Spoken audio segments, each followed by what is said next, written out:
Magandang araw mga bagtit. 40 days video. Naisipan ko ngang manguha ng hipon sa ilog. Uwang ba? Uwang. Mukhang masarap kasing humigop ng mainit-init na sabaw ng adobong may sili. Kasi may nakita akong ibon kahapon sa katabing bahay. Kaya binato ko ng bato yung manok tapos tinamaan ng itlog ng batang baka. Gutom lang yan.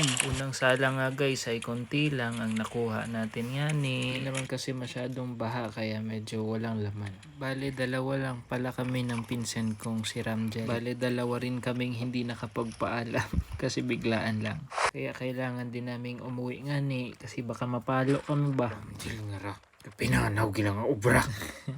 Joke lang ma.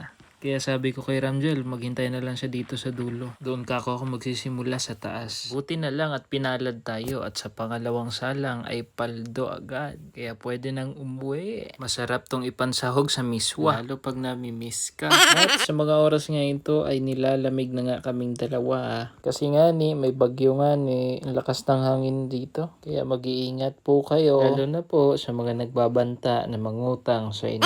Naku!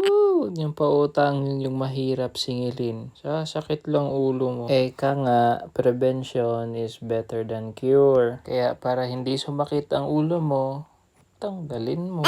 Pautang, 500 lang. At masaya nga tayong uwi kasi hindi tayo masyadong pagod. May ulam na, hindi pa tayo pagagalitan. Di ba Ram? Opo! Kaya sa susunod, magpaalam nga ni. Okay, bye!